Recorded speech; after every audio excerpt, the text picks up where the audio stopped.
Bonjour à tous, bienvenue, c'est 9h50 le matin, Bretagne. Alors c'est quand le bonheur? Bien écoutez, c'est maintenant, puisque nous sommes en compagnie du chanteur Kali, qui n'est pas là pour nous parler de musique ce matin, mais de son premier roman autobiographique, magnifique roman, Seuls les enfants savent aimer, où l'histoire personnelle marquée par la disparition précoce de sa maman. Nous l'évoquerons avec lui dans quelques instants. Nous ferons aussi un zoom sur TEDx. Alors qu'est-ce que c'est? Un nouvel ours en peluche bionique? Non, vous n'y êtes pas du tout. C'est le rendez-vous des bonnes idées à partager via des conférences. Ça se passera ce samedi à Rennes, à guichet fermé. Alors votre émission matinale a joué les petites souris en avant-première pour vous faire découvrir cet événement. Nous nous intéresserons également à des bestioles qui ont mauvaise réputation, les reptiles, des petites bêtes mal aimées, mais en fait car elles sont mal connues. Couleuvres, vipères, lézards, eh bien la Bretagne en compte quelques espèces. N'ayez pas peur, vous finirez par les adorer. Notre guide Pierrick Gaveau nous emmènera quant à lui dans le Morbihan, à Trédion plus exactement. Tristement d'actualité en ce moment, au programme un joli circuit de promenade. Nous vous donnerons enfin quelques conseils utiles si vous êtes en conflit avec un voisin, un commerçant ou votre employeur. Savez-vous que vous pouvez recourir à la médiation pour résoudre ce litige et éviter un procès? On vous donnera les clés dans quelques instants avec maître Thibaut Cressard. Sans oublier l'ami Billy en duplex, cette fois-ci du château de la Balue à Bazouges-la-Pérouse en Ille-et-Vilaine. Il nous fera découvrir le magnifique jardin qui l'entoure. Voilà pour le menu. Alors c'est l'heure de la météo maintenant, Catherine. Oui. Comment allez-vous? Moi ça va bien. Ça va bien. Ça va, super. Super. Avant de dire quel temps il va faire aux téléspectateurs, je préfère qu'on se concentre sur hier, à quel point il faisait beau. Peut-être sur la poésie des mots, par exemple giboulé, c'est un très joli mot. Grésil aussi, il y a quelque chose qui pétille dans le mot grésil. Les ondées orageuses, vous voyez, il y a une certaine poésie magnifique aussi là-dessus. C'est ce qui va vous tomber sur la tête aujourd'hui, bien sûr. Il fera un tout petit peu froid, mais voilà, hier il faisait beau, hein, non? D'accord, alors on va faire, en gros c'est ça, on va faire des vilaines choses, de belles choses aujourd'hui. Oui. Ça s'appelle la résilience, ça c'est ça? Ouais, on en parlera tout à l'heure, justement. Merci Catherine. Allez, autant de bonnes raisons de rester avec nous.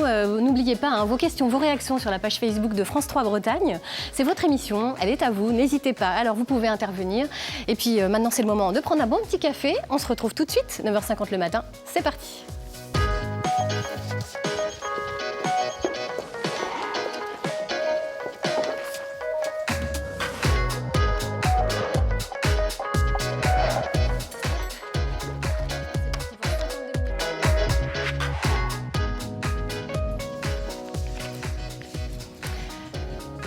Bonjour à tous, bonjour Fanny, bonjour Régis, bonjour Goulven, bonjour Kali, merci d'avoir accepté notre invitation. Merci.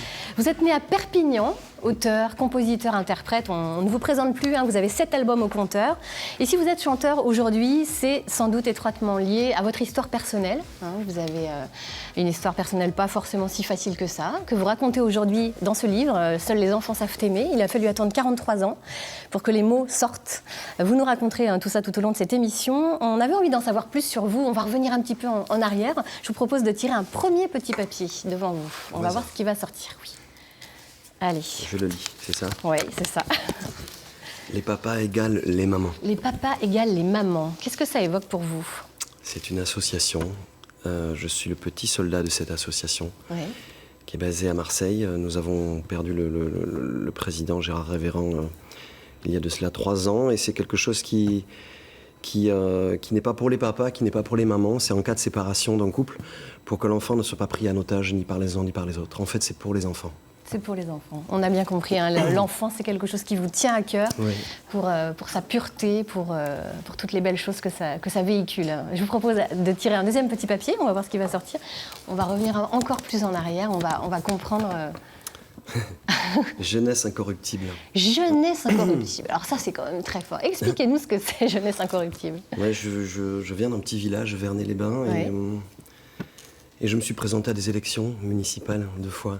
Et la première fois, c'était sous le nom Jeunesse Incorruptible, avec 3 camarades. Le nom de la liste. Alors, ce qui était plutôt jouissif, c'est que techniquement, pour pouvoir mettre des tracts et proposer des choses, ou pour mettre des affiches, il fallait officiellement se présenter. Et voilà, on s'est présenté. On a fait 20%, c'était pas mal. C'est pas mal quand même. Mais heureusement pour eux qu'on n'a pas été élus. La ville de Vernet-les-Bains vous a d'ailleurs remis la médaille de citoyen d'honneur quand même en 2013, la classe. Oui, je suis très fier. Une remise, il y avait tout mon village, tous mes entraîneurs de rugby, les cousins, les familles, les amis de toujours. Et on a pu retracer non seulement ma petite vie, mais en tout cas la vie de tous ces villageois que j'aime profondément. Plein d'amour sur ce plateau ce matin. Vous restez avec nous, Cali. La jeunesse incorruptible, elle est là aussi, vous voyez. On l'évoquera avec elle tout à l'heure via le TEDx, le fameux TEDx, ce rendez-vous où on apprend également plein de choses, partage de bonnes idées. Allez, il y en a un qui est jeune et qui est incorruptible aussi. Vous le connaissez maintenant, il fait partie de notre équipe depuis quelques temps. Il s'appelle Billy. Et cette fois-ci, Billy, eh bien, il nous emmène au jardin de la Balue. Bonjour Billy. Bonjour Laurence, eh bien, nous sommes aujourd'hui à Bazouges-la-Pérouse où nous avons ici pris nos quartiers dans le château et jardin de la Balue où nous accueille Marie-Françoise. Bonjour Marie-Françoise. Bonjour Billy. Ça va bien? Oui, ça va bien. On va visiter votre magnifique jardin. Je vais vous montrer le printemps qui commence au jardin. Vous allez voir. Ça marche. Allons voir ce printemps qui commence. C'est toujours un grand moment et on attend ça avec impatience. Là, par exemple, j'ai vu que les charmilles commencent à débourrer. Ça, c'est génial. Vous voyez, on a les petits bourgeons. Alors, ils ont perdu leurs feuilles, hein, les charmes l'hiver. Et il reste que la structure du bois. D'accord. Bon, qui est taillée. Hein. Mais là, vous voyez, ça y est, les nouveaux... Ça commence tout juste à sortir. Voilà. Alors, au début, on va avoir une feuille toute plissée. Et puis après, on va avoir là, c'est ça? Oui, c'est ça. Voilà, exactement. Je ne sais pas si on voit bien oui. comment le travail de la nature fait bien les choses. C'est magnifique, hein, la feuille de charme qui se déploie. Et puis après, on aura donc cette structure verte avec juste la vue, puisque ici, c'est la chambre avec vue. D'accord. Donc là, on taille des petites fenêtres pour voir toute cette vision du jardin. Apercevoir le paysage que l'on verra mieux plus tard. Magnifique. Bon, j'ai d'autres trucs à vous montrer. Alors, montrez-moi. Moi, j'ai envie de vous parler des fougères parce qu'on est en pays de fougères. Bah oui, plein pays de fougères là. Alors, moi, je me suis amusée à faire une collection de fougères. J'ai des fougères caduques, c'est-à-dire qui perdent leurs feuilles. Okay. Donc ça, on ne les voit pas encore actuellement, c'est trop tôt. Surtout que bon, l'hiver se prolonge un peu. Et on a des fougères persistantes. Ok, donc là, on voit bien, persistantes, voilà. Elles n'ont pas du tout fané, celles-ci. Hein. Exactement, ça c'est Dryopteris erythrosa. Quelque chose, c'est rouge. Hein. Erythrosora, c'est ce qui est marqué, voilà. On est bon. Donc elle a très bien supporté les derniers froids. D'accord. Par contre, celle-ci, on voit bien là. Elle a souffert, donc on va bientôt couper les feuilles abîmées et puis elle va repartir de plus belle. Hein. Ça craint rien pour la plante de couper comme ça? Non, pas du tout, ce sont des fougères qui sont... française, hein, autochtone. D'accord. Et ce beau spécimen là, alors magnifique. Ça en revanche, c'est pas du tout du coin. D'accord. Ça vient d'Australie, de Nouvelle-Zélande. Donc là, on a voyagé un peu plus là. Dixonia antarctica. Dixonia antarctica, on la protège. Et là, on a encore laissé la protection du cœur parce que les nouvelles feuilles vont sortir par le milieu. C'est magnifique, ça va très vite, c'est fascinant. Mais, et ces feuilles-là, qu'on a protégées, mais vous voyez, elles ont souffert. Elles ont souffert un peu du froid. Ouais. Donc celles-ci, on va les découper aussi. Oui. Ok. Et puis, il y a des fleurs. Hein. Je voudrais bien vous montrer quelques fleurs quand même. Ça commence tout juste, là, à mon avis. C'est le début. On en a que quelques-unes. C'est le début, mais j'ai repéré Clématis armandii. Ok. Alors ça... Ça, je ne connais pas. C'est une clématite, quoi. C'est la famille des clématites? Oui, tout à fait. C'est une clématite persistante qui va donc garder ses feuilles l'hiver, ses feuilles oblongues, vert sombre, et qui est en bouton, vous voyez, tous les boutons floraux. On a une floraison rose pâle et parfumée. C'est vraiment magnifique. Donc là, ça doit embaumer l'été, là, ça va être sympa. Hein. Non, pas l'été. C'est maintenant, là. C'est maintenant, okay. Ça commence et ça va durer 3 semaines. Vous savez, dans le jardin, on n'a jamais tout en même temps. C'est vrai. Et puis, le magnolia. Alors, le magnolia, il n'a pas aimé le froid. Celui-là, c'est un Soulangea. Il est tout en bouton. Il va se couvrir de grosses fleurs roses. Ça, c'est super. Et ensuite, les fleurs vont faner et on aura les feuilles. Donc ensuite, après les fleurs, les feuilles. Après les fleurs, les feuilles. Voilà. Donc ça, c'est le Magnolia Soulangea. Magnolia Soulangea. Donc vous voyez, Laurence, on commence tout juste à avoir des petites fleurs ici au jardin de la Balue. Donc je vous propose de continuer notre visite et puis on revient tout à l'heure pour vous montrer d'autres petites choses vraiment sympas. À tout à l'heure. À tout à l'heure, Billy, vous êtes notre fleur préférée, vous le savez bien. D'ailleurs, c'est Simone qui nous dit que c'est très intéressant ce que nous propose Billy au jardin de la Balue. Voilà, on lui fait un petit coucou, merci. Vous connaissez bien la Bretagne, Cali ? Je la connais, oui, je viens m'y promener quand je fais surtout des concerts et puis je viens en famille aussi. j'ai la chance d'avoir des amis proches, des chanteurs, Miosek, Oui, Miosek par exemple, bien qui sûr. qui m'a fait découvrir l'île de Ouessant. Et c'est juste un paradis quoi, sur Terre, c'est sûr. Ouais. Et puis j'avais de la famille, quelqu'un de ma famille qui était à Brest pendant pas mal de temps. Et j'adore aller à Brest, j'adore aller sur la criée comme ça. Et puis j'étais intronisé par... Je fais partie de la confrérie des coquilles Saint-Jacques de Paimpol. Ouais. Et j'ai adoré ce moment-là de voir le travail de tous ces marins très précis et magnifiques. Ouais, j'ai adoré ça. Bon, on apprend quelque chose. Alors Cali fait partie de la confrérie des coquilles Saint-Jacques. Ouais. Et puis à Rennes, vous avez un des plus grands chanteurs du monde, quand même, Jimmy O'Neill, le chanteur des Silencers oui, magnifique. Et du Celtic Social Club. Ce sont des amis, voilà. Bon, d'accord. Alors vous êtes en famille ici, on Voilà. l'aura bien compris. Cali, vous venez de publier un très très beau roman, votre premier roman, Seuls les enfants savent aimer, aux éditions du Cherche Midi. Coucher les mots sur le papier, est-ce que c'était devenu une nécessité pour vous, pour évoquer votre enfance ? Bon, oui, j'ai écrit beaucoup de chansons pour me sauver la vie sur mon enfance. Mais une chanson, c'est 3 minutes, c'est un petit voyage. C'est un peu court. C'est aller se baigner tout nu et puis revenir à la nage sur la plage, quoi. Écrire un roman, c'est aller à la nage jusqu'à Manhattan. Donc, quelque part, c'était assez troublant de faire ça, d'ouvrir une petite boîte noire que je fonds de moi depuis toujours. Et cette blessure c'est logique de perdre d'abord ses parents, mais 6 ans, c'est un petit peu tôt, ouais, on tombe du nid trop tôt. Donc, j'ai eu besoin de raconter ce jour où maman est partie, et puis ce moment où on m'a enfermé dans une pièce toute noire, avec des volets entrouverts.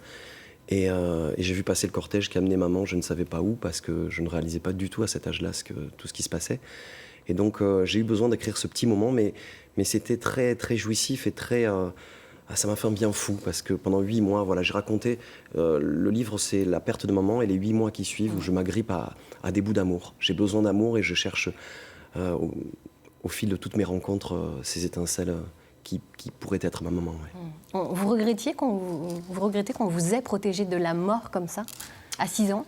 Je le comprends tout à fait, parce qu'on a voulu me protéger, évidemment, mais pour en parler aujourd'hui avec des pédopsies qui me disent qu'absolument, il ne faut pas le faire, il faut absolument parler aux enfants, mais il faut leur montrer tout ça, ils ont besoin d'aller dire au revoir à leur maman aussi, c'est trop important. Et il y a eu beaucoup de choses. Il y a eu juste après la famille qui a brûlé tous les habits et tout ce qui appartenait à ma maman, parce que le cancer, on ne savait pas trop. Elle est partie à 33 ans et à cette époque-là, on ne savait pas trop ce qui se passait.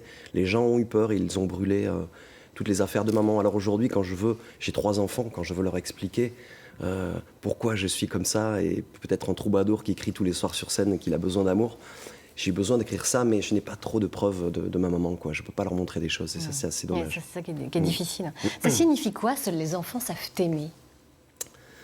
C'est un titre d'une de mes chansons. De votre dernier album ? De mon dernier album, et j'ai voulu, avec ce titre, je voulais toucher la pureté. C'est-à-dire qu'à cet âge-là, on ne sait ni la mort, ni la trahison, ni le mensonge. On est juste pur et on croque la vie comme elle est, ces étincelles de vie magnifiques. Et je me dis qu'à n'importe quel âge, 80, 100 ans, tous les âges de la vie, on peut tomber fou amoureux, mais quand on est fou amoureux, on perd tout, on se déshabille totalement, on n'a plus les perversions et les sacs de chagrin sur le dos et d'ennui. Et on redevient cet enfant-là. C'est ce que je voulais, la pureté. On est dans la pureté, la vérité. Ouais. D'ailleurs, alors vous vivez une amitié fusionnelle avec un camarade de classe, vous racontez dans le roman, Alexandre, que vous appelez Alec. C'est très beau et c'est pareil, c'est la pureté, la vérité d'une histoire magnifique entre 2 petits garçons, en fait. Bah, ce sont 2 petits garçons qui ont 6 ans. Alec qui arrive dans mon village, je ne sais pas d'où il sort. Je sais juste qu'il est posé là, peut-être grâce à ma maman. Et je sais juste que je vais le suivre toute la vie.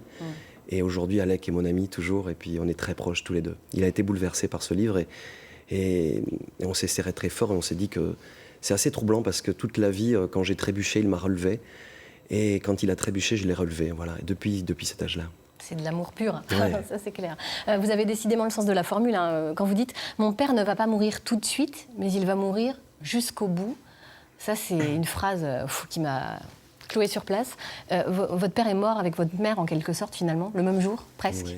Bah, les témoignages aujourd'hui des gens qui les ont connus, les gens me parlent d'un couple parfait, magnifique, heureux, beau. Maman était, alors je suis très fier de le dire, elle était Miss Vernet-les-Bains, donc on peut imaginer sa beauté. Ouais. Et mon papa était fou d'elle, donc elle est partie trop jeune, on était 4 enfants, et papa, juste après, a sombré totalement.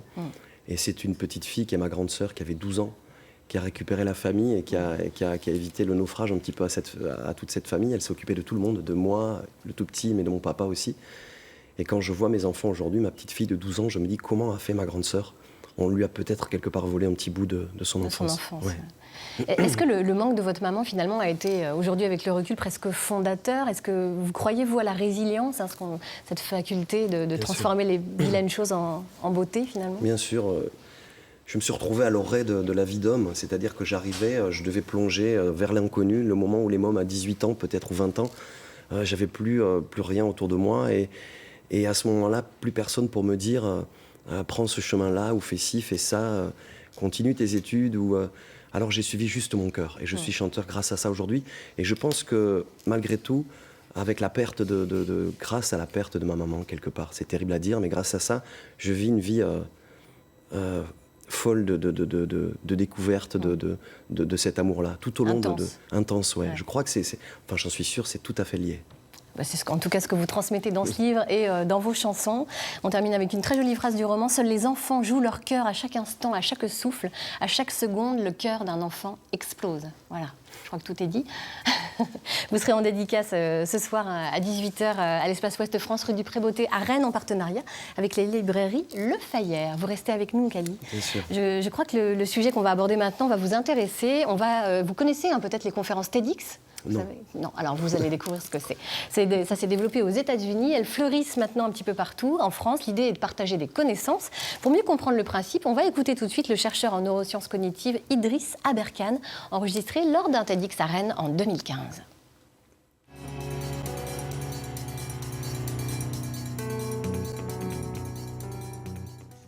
Vous êtes excité ou pas?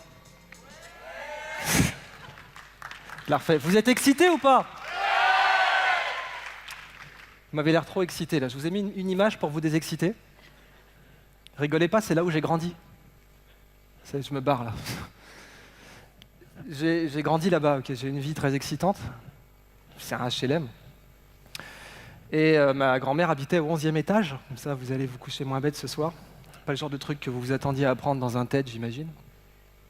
Ça sortira pas de votre tête, ça. La grand-mère d'Idriss Aberkane habitait au 11e étage de cette tour. Pourquoi je vous montre ça?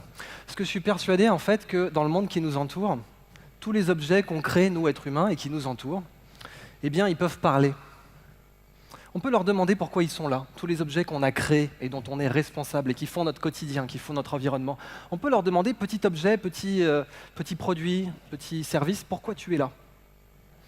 Et je suis convaincu que si on demandait vraiment aux objets qui nous entourent pourquoi ils sont là, l'immense majorité nous répondrait « Je suis là parce qu'il y a un marché, connard ». Vérifiez-le sur les objets qui vous entourent. La plupart des objets sont là juste parce qu'il y a un marché. D'ailleurs, les gens qui les ont fabriqués ne les utilisent pas eux-mêmes. Les gens qui ont fait cette tour, ils n'y vivent pas. Non. Et puis, il y a d'autres objets qui disent pas « je suis là parce qu'il y a un marché ». Et là, on a des objets qui, on se demande même pourquoi ils sont là au départ. Cette tour, par exemple. Ma grand-mère n'y a pas vécu. C'était la plus haute tour de la chrétienté pendant très longtemps, la cathédrale de Strasbourg, tout ça. Mais là, on est sur un objet, si on lui demande « pourquoi tu es là, petit bâtiment ?» Là, il va répondre « je suis là parce que papa et maman s'aimaient très fort ». Et ça, c'est les objets d'exception. Que ce soit des produits, des biens, des services, mais ça peut aussi être des bâtiments, genre l'Opéra de Sydney, la Tour Eiffel. La Tour Eiffel qui devait être démontée, qui servait à rien. Vous demandez à la Tour Eiffel « pourquoi tu es là ?» Je suis là parce que papa et maman s'aimaient très fort. C'est pas rationnel.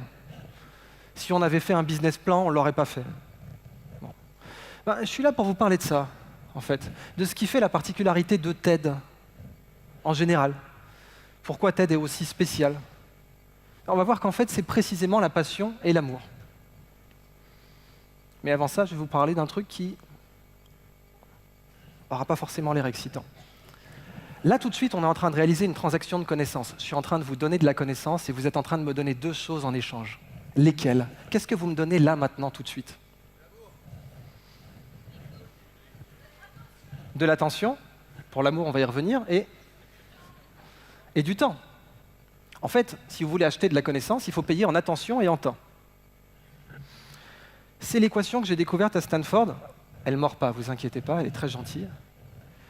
Elle décrit ce que vous allez faire aujourd'hui chez TED.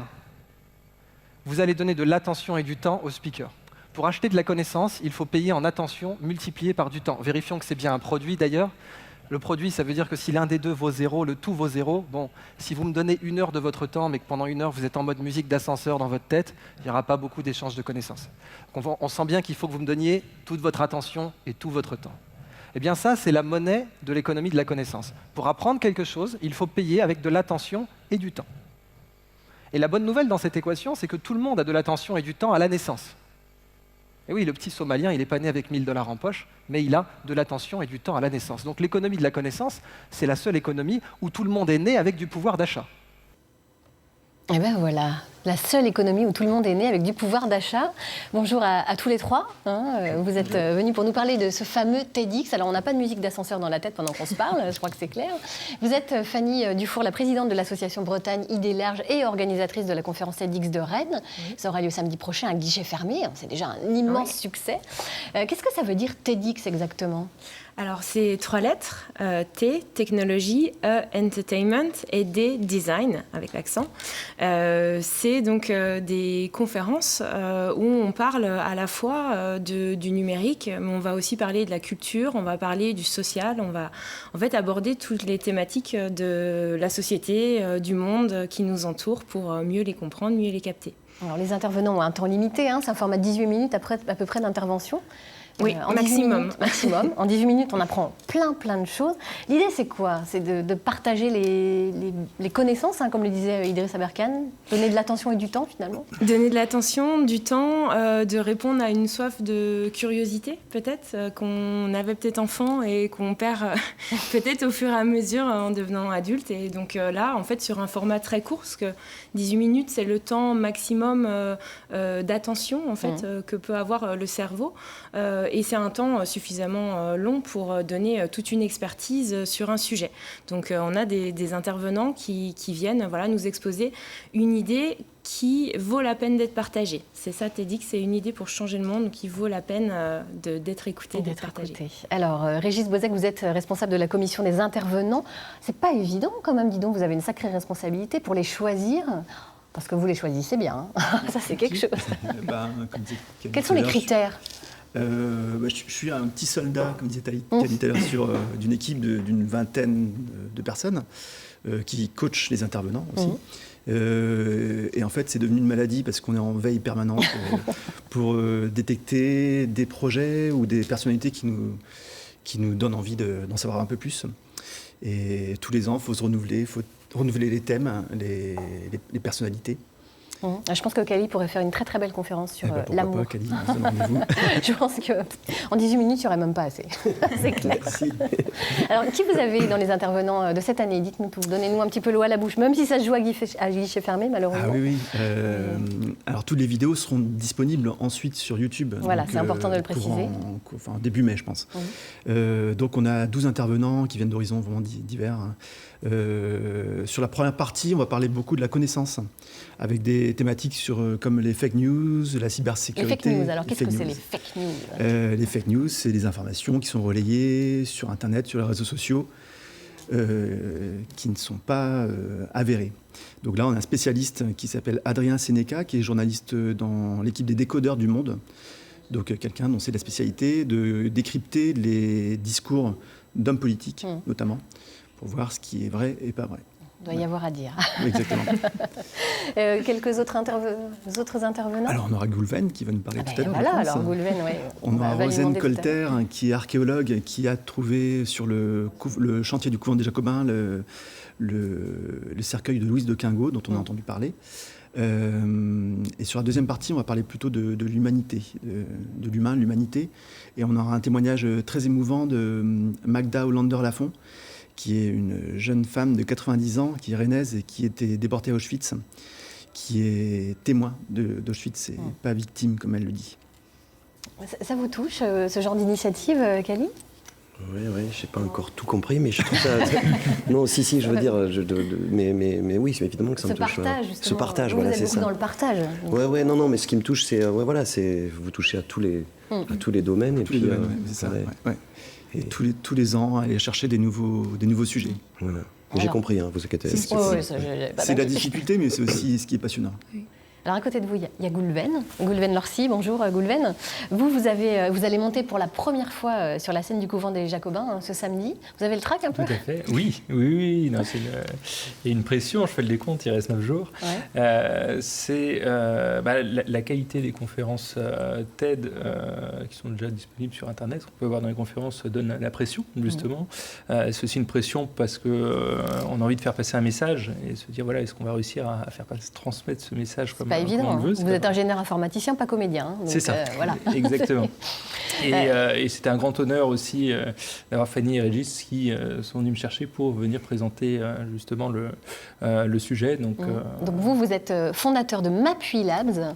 Expliquez-nous un petit peu ce que c'est. Vous allez nous présenter votre projet. Enfin, c'est même plus un projet, ça marche déjà. Oui, c'est une société, ça marche. On a 200 hôpitaux qui sont connectés sur la plateforme. En fait, c'est une plateforme qui permet de mettre en relation les pharmacies hospitalières pour leur permettre d'échanger différentes informations et par exemple mettre à disposition les médicaments qui arrivent à péremption.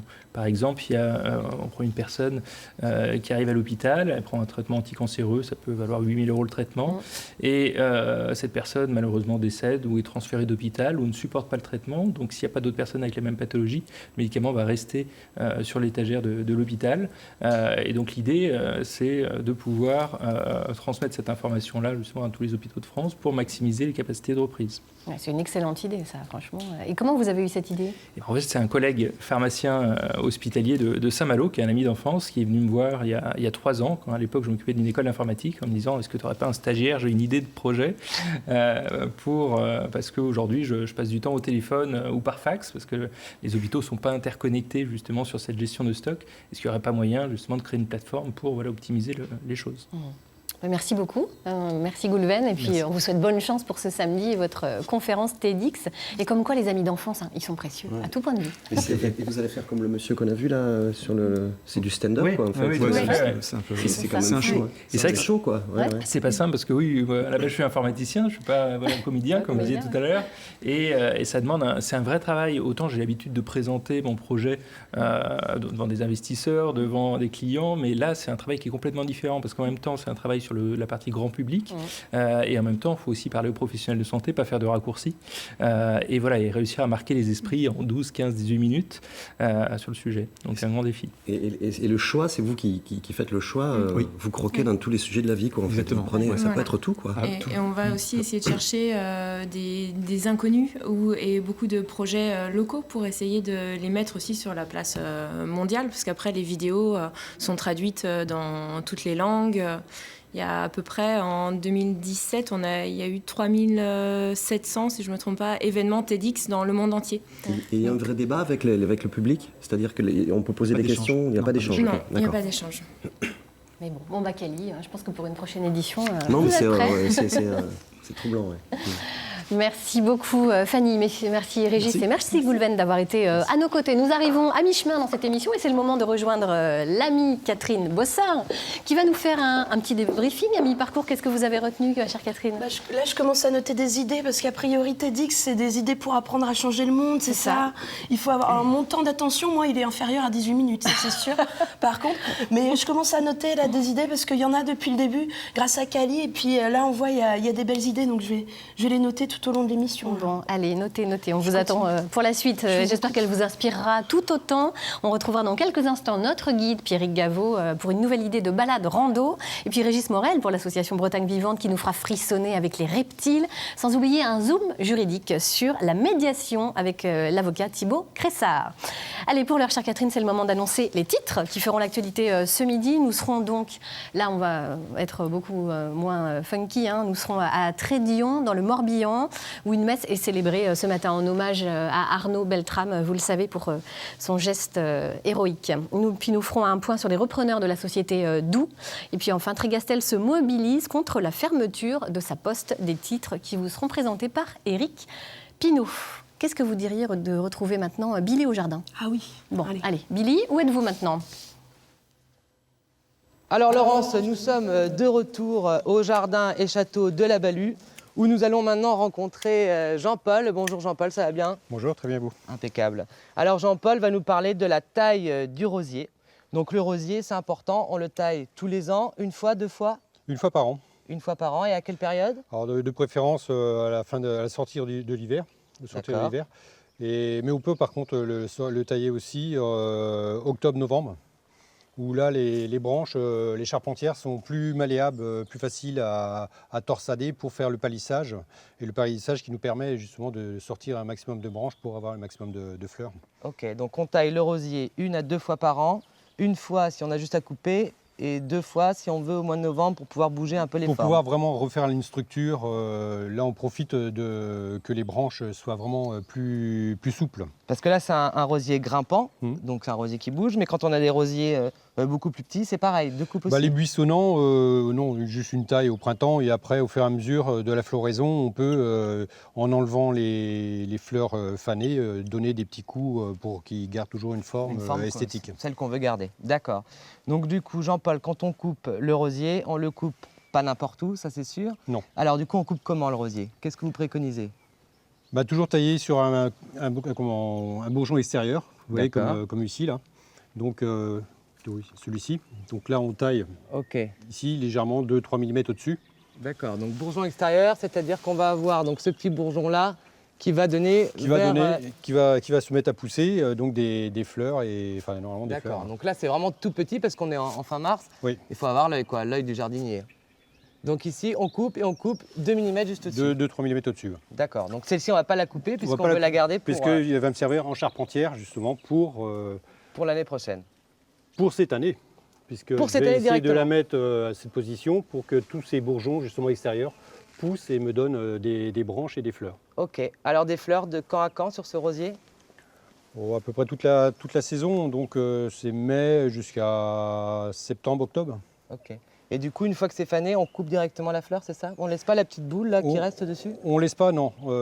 Tout ça pour avoir toujours une dominance de fleurs fleuries et pas des fleurs fanées. D'accord. Mais pour l'arbre en lui-même, ça n'a pas d'incidence? Non. Ok, ça marche. Donc vous voyez Laurence, donc là on était sur la taille des rosiers. Donc 2 coupes par an, une obligatoire en fin d'hiver, donc début de printemps, et on coupe bien 2 mm juste au-dessus des yeux. Eh bien écoutez, merci beaucoup. Merci. Et puis à bientôt, j'ai hâte de revenir cet été pour voir ce rosier tout en fleurs. À tout à l'heure Laurence. Au plaisir. À tout à l'heure, Billy. Merci beaucoup pour toutes ces astuces. Thibaut Cressat, Régis Morel et Pierrick Gaveau nous ont rejoints. Est-ce qu'il y a des jardiniers parmi vous?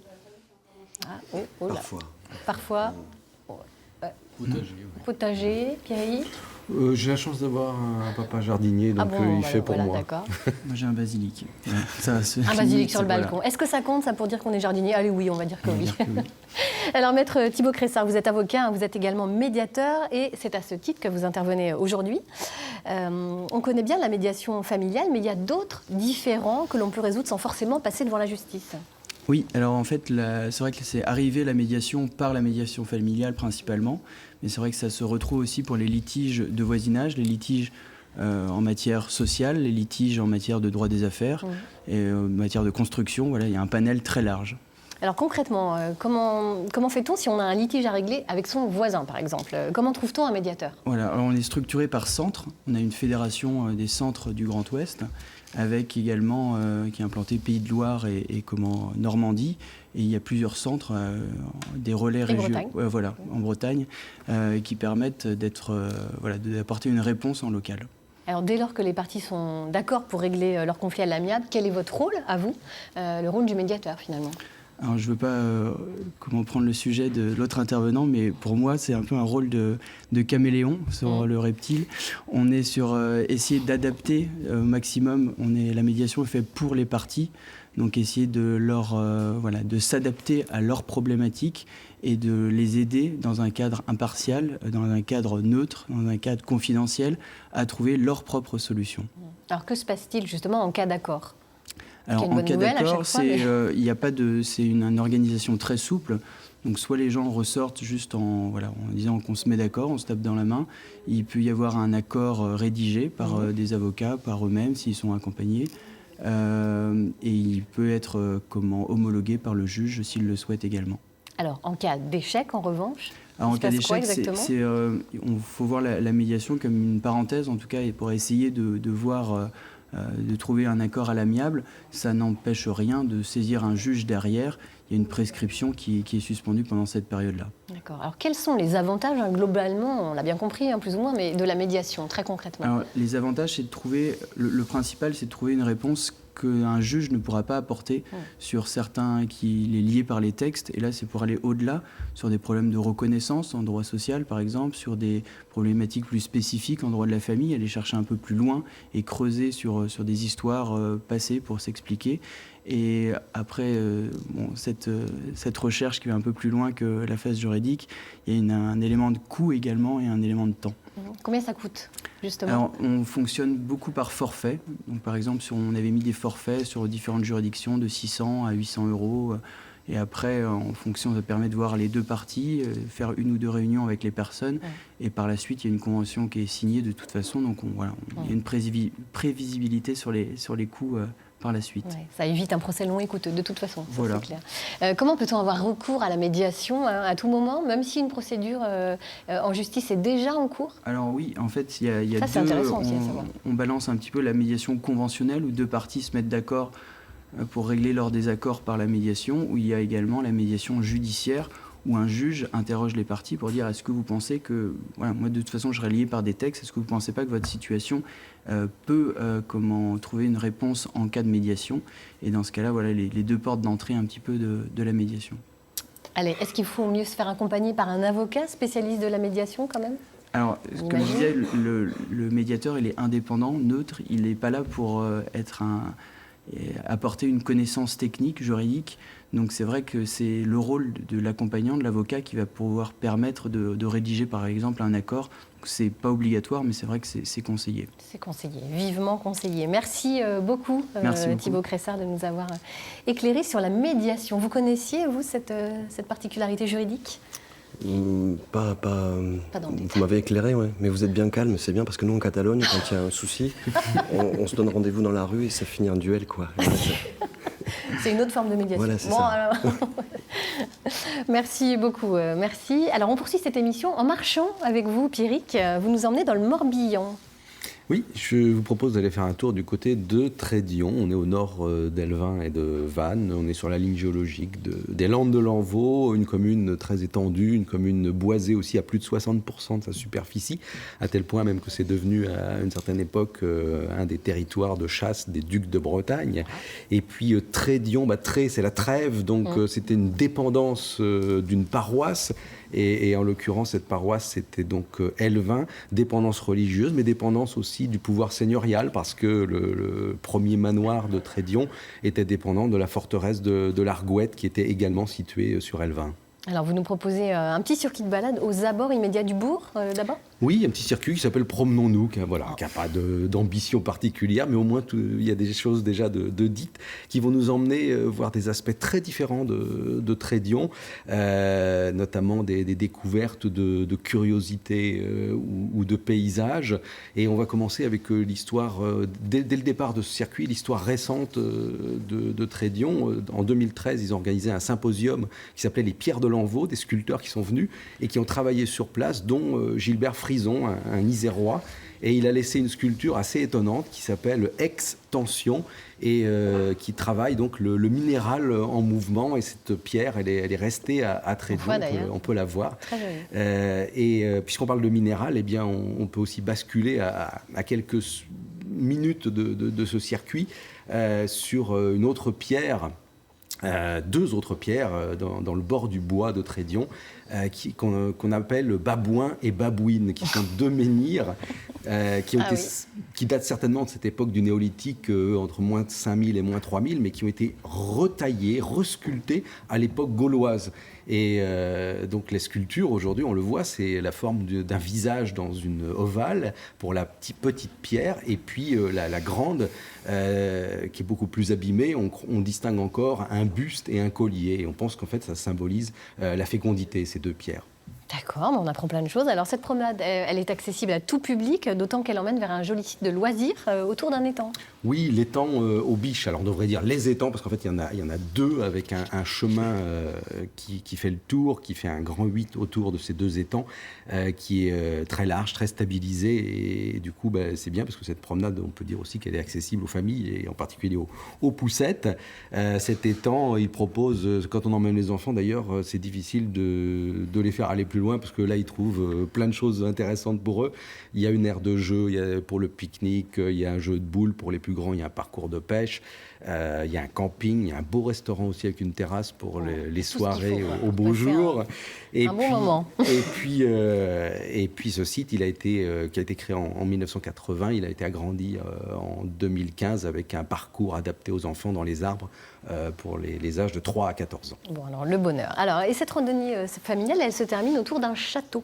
Ah le château, le fameux château de Trédion, qui avait été reconstruit au XIXe siècle en fait par l'architecte Jacques Mellet, et qui était quand même sur les bases du premier manoir du XIIe siècle, qui ensuite avait été une propriété d'un certain Jean IV de Rieux. Alors Jean IV de Rieux, c'était un maréchal de Bretagne qui avait été aussi nommé par François II tuteur de la jeune duchesse Anne de Bretagne.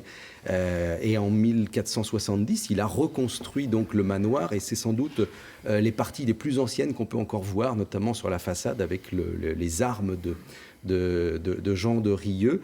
Et il y a une anecdote, quelques centaines d'années plus tard, le Trédion est devenu la propriété d'un certain Charles Fouquet de la Ferronnière. C'était un petit cousin du fameux richissime surintendant des finances de Louis XIV, Nicolas Fouquet. Et il y a une légende qui s'est greffée là-dessus, c'est-à-dire qu'on a pensé que la famille Fouquet avait enfoui un trésor au pied d'un arbre dans le parc du château de Trédion. Alors ce parc, il est visitable d'ailleurs, on peut y accéder sur cette balade aussi. Pour terminer, il est magnifique, mais si on y va, c'est pas la peine de faire des trous au pied des arbres. C'est une légende. C'est une légende, mais bon, on ne sait jamais. Peut-être. Allez, on retrouve, merci Pierrick, on retrouve vos escapades quotidiennes sur France Bleu Armorique. Merci Laurence. Cali, je me retourne vers vous. Vous qui avez passé beaucoup de temps avec Alec dans la campagne, est-ce que vous vous amusiez à jouer avec les serpents ? Oui, c'est arrivé. C'est arrivé, j'étais sûre. Ouais. Je m'en doutais. Mais j'ai vécu sur l'île, je suis allé à Nouméa là, en septembre faire un concert avec Miosec d'ailleurs. Ah ouais. Et il y avait l'île aux serpents, c'était terrifiant quoi. Vous avez peur des serpents, vous ? Est-ce que vous êtes J'ai peur des serpents. Quand il y a des serpents partout, il faut les éviter. Et qu'on nous dit que s'ils nous mordent, c'est 10 fois plus qu'un cobra, j'ai un petit peu peur, ouais. Eh bien, il ne faut pas, peut-être. Enfin, en tout cas, c'est ce que va nous dire Régis Morel. Vous les aimez, vous les étudiez même. Vous êtes chargé de projet naturaliste pour l'association Bretagne Vivante. Alors, comment expliquez-vous justement cette mauvaise réputation, on le voit encore avec Cali, qu'ont les reptiles ? Est-ce que c'est par méconnaissance, finalement ? Oui, en fait, c'est principalement par méconnaissance, et surtout, ça vient un peu du fond des âges. Alors, peut-être pas du fond des âges, mais ces craintes des serpents, notamment, les reptiles de manière générale, mais surtout les serpents, remontent à relativement longtemps.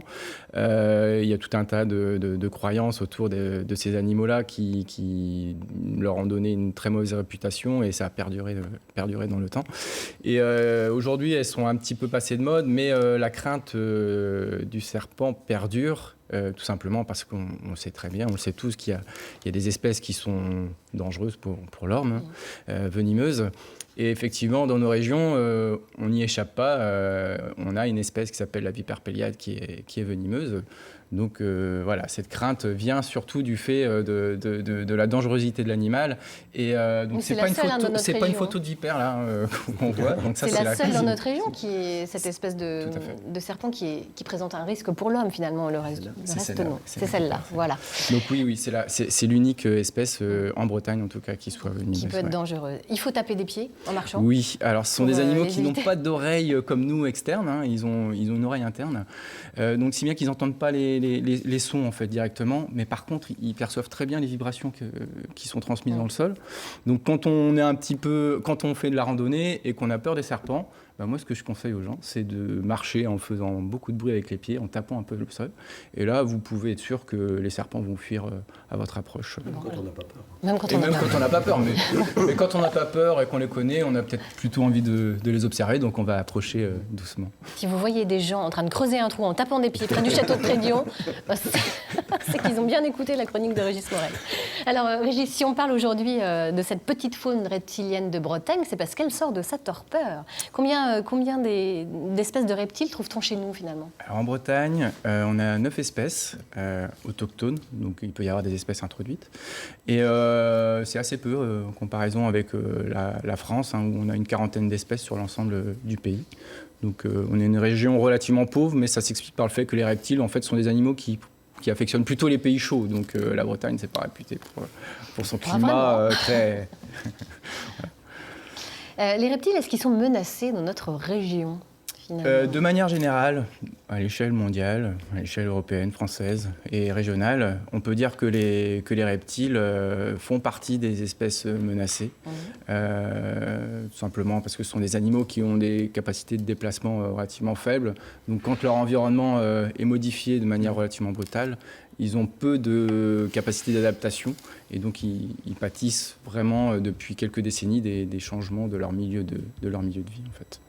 Est-ce qu'on peut avoir une action, nous, chacun au quotidien, pour préserver ces espèces? Est-ce que même nous, à notre petit niveau, dans notre jardin, on peut faire quelque chose? Oui, on peut faire des choses pour ces animaux-là. Hein, et ils ne sont pas tous en voie de disparition, ils sont encore relativement bien répartis. Donc on peut créer des petits refuges des petits refuges favorables aux reptiles, ne serait-ce que dans son jardin.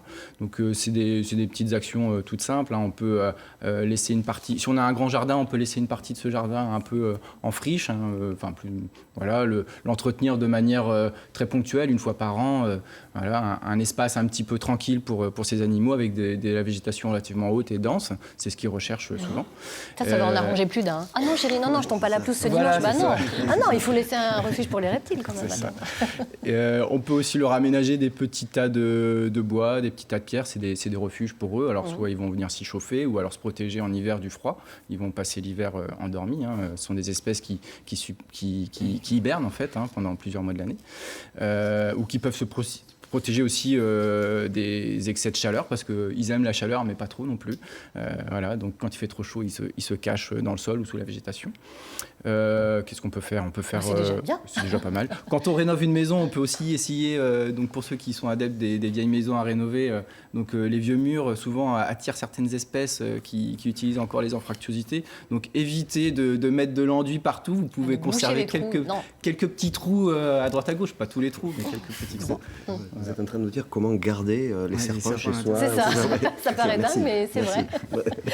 Allez, on va retrouver notre ami Billy justement au jardin. Alors, est-ce qu'il laisse des petites anfractuosités pour les reptiles? C'est ce qu'on va voir tout de suite. Billy, vous êtes rendu où, là? Dites-nous.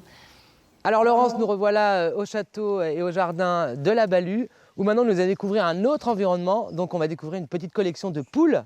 Alors, Marie-Françoise, parlez-nous de vos poules. Qu'est-ce que sont toutes ces variétés que nous avons là? Je suis très contente de mes poules parce que j'ai pleuré pour les avoir. Parce que pour avoir des poules, il faut un poulailler. Et alors, les jardiniers n'avaient pas le temps. D'accord. Donc, s'il n'y a pas de poulailler, on ne peut pas avoir de poules. Les poules, elles veulent rentrer le soir et il faut qu'elles soient protégées. Il y a un enclos, c'est absolument indispensable. Oui, pour les prédateurs, quoi. Voilà, exactement. Mais là, elles sont juste énormes, ces poules. C'est quoi cette race-là, de ce coq-là? Alors, les plus grosses, ce sont les brahmas. Donc, vous avez le coq, qui est absolument magnifique. Pas toujours très gentil, il faut le savoir. Ça a du caractère. Ouais, il a son petit caractère, il est un peu cabot. Et puis, il y a ces poules, alors par contre, elles sont super sympas. Les brahmas perdrix maillés, perdrix gris. D'accord. Elles sont très douces. Elles pondent pas énormément, mais bon, elles sont très sympas. Les petites noires, là, ce sont des? Alors, ce sont les marrans. Ok, donc c'est celles-là qui font les œufs que vous m'avez montré tout à l'heure. Voilà. Les petits œufs foncés là. Ouais. La marran, elle nous fait ça. C'est Parce que moi, je ne savais pas, mais les poules ne font pas toutes les mêmes œufs de la même forme, de la même taille. Exactement. Donc ça, c'est là. Ouais. Donc la marran, on dit que c'est la poule aux œufs d'or. Elle nous fait des œufs marron foncé. Le jaune n'est pas plus foncé. Quelquefois même la coquille est plus foncée. C'est magnifique. Et puis les brahmas, que je ne me trompe pas, la brahma, c'est ça. C'est cet œuf assez pointu, un peu pointu, bien blanc. Et puis, on ne les voit pas, elles sont cachées. Il y en a une là-bas. C'est la coucou de Rennes. D'accord, donc ok. ça, c'est une race locale. C'est ce que j'allais dire. Là, on est dans la race de la poule du coin. Voilà, exactement. C'est une bonne pondeuse. Elle fait un œuf blanc classique. Elle est un peu sauvage. C'est vrai? Par exemple, cette poule-là, elle ne veut pas rentrer dans le poulailler. Elle dort dans les arbres. Elle veut pas être avec les copines. Ouais, elle est assez distante. Donc, vous voyez, Laurence, on arrive bientôt dans cette période de Pâques. Donc là, on a des petits œufs. Alors, ceux-là, c'est pas en chocolat, hein. Ce sont des vrais, ceux-ci. Ceux-là, pardon. Donc du coup, ici, au château de la Balue, on peut venir de quand à quand? Eh bien, on est ouvert depuis la mi-mars. D'accord. Et puis, on organise justement une chasse aux œufs en chocolat pour les enfants. Pour aller manger cela. Oui. D'accord. Pour les enfants, le dimanche de Pâques, ça sera gratuit jusqu'à 12 ans. Et on est ouvert tous les jours à la visite de 10h à 18h. Et on pourra vous rencontrer pour découvrir ce magnifique jardin. On mettra sur le Facebook de France 3 les informations. La chasse à l'œuf, c'est ici le 1er avril, c'est ça le premier? Oui, le dimanche de Pâques. Ok, le dimanche de Pâques. Laurent, je vous souhaite une très bonne journée, à très bientôt. Et on a hâte de revenir ici, vraiment. Très très beau. Merci beaucoup. Merci Billy. Au revoir. Merci beaucoup Billy. Et puis une belle idée de sortie donc pour ce week-end de Pâques avec la chasse aux œufs à la Balue. C'est le moment maintenant de retrouver l'amie Catherine Bossard pour son débriefing. Catherine, c'est parti. Oula. Elle arrive en tapant des pieds, oui, normal. Je tape des pieds, on ne sait jamais. Il y a des trucs qui peuvent traîner. Bonjour. Bonjour Catherine. Alors j'ai 1 minute 30 pour sauver le monde, c'est parti. Minute TEDx. C'est parti, allez. J'ai chopé des idées. Alors gardez vos copains d'enfance. Si vous êtes un petit soldat, choisissez votre cause quand même parce que c'est important. N'oubliez pas, vous êtes né parce que papa et maman s'aiment, même s'ils s'engueulent sur le programme TV actuellement. La grand-mère d'Idriss Arbekan habite au 11e étage. Faites des balades, écrivez des balades, portez des sous-vêtements en coton, ça c'est mon idée. Brossez-vous les dents du roseau blanc, cultivez votre jardin, apprenez les noms des plantes en latin parce que vous pouvez vous la péter. Ceci est une Bellis perennis de la famille des Astéracées. C'est quand même plus classe que, tiens, voilà une pâquerette. Cherchez on va tous après chercher le trésor du château du Fouquet's. Et après, on mangera au Fouquet's. Faites de la médiation, c'est important. Tapez des pieds et tapez des mains quand vous vous baladez, c'est ça. Et puis vivez comme un serpent, dormez tout l'hiver. Et posez-vous au soleil l'été. Ça fait combien de temps? C'est pas mal. Mais c'est bien, là, on est bien. On a sauvé le monde. Et puis oubliez quelque chose. Et puis aimez-vous. Parce que je crois que c'est ça finalement le message essentiel. Cali, c'est quoi le message du bonheur? Oh là là, le bonheur, comme dirait Ferré, c'est un chagrin qui se repose. Oh, waouh. Bon, voilà. Hein, j'ai fait le malin, mais c'est Léo Ferré. C'est le chagrin qui se repose. Écoutez, merci beaucoup d'avoir été avec nous. Le chagrin s'est reposé. Et puis, vous avez mis du baume au cœur à nos téléspectateurs parce que, par exemple, Marilyn Fanouillère nous adresse un petit coucou de Saint-Malo et elle vous dit que vous avez mis du baume au cœur. Merci. Voilà. Et rendez-vous, je joue pas loin demain, à Nantes. Vous jouez à Nantes. Mon dernier concert de la tournée. Vous jouez où à Nantes? Au Théâtre Gralin. Au Théâtre Gralin. Eh bien, écoutez, en plus, magnifique salle. Ouais. Là, c'est la classe. J'ai de la chance. Ouais. Merci, Kelly, d'avoir été à nos côtés. Vous serez donc en dédicace à l'Espace Ouest France de Rennes à 18h ce soir. Et puis, je ne peux que vous conseiller de lire ce magnifique roman, Seuls les enfants savent aimer, aux éditions du Cherche Midi. Merci à tous d'avoir été à nos côtés. Demain, on parlera de rugby. Je sais que vous adorez ça, Kelly. Oui. On recevra Lénaï Corson, la joueuse du Stade Rennais Rugby et de l'équipe de France de rugby. Elle a été élue meilleure joueuse française de rugby en 2017. Ça promet de jolis moments avec cette grande dame, vous verrez, 1m85. Ça va vous faire un petit choc. Bonne journée à tous, à demain.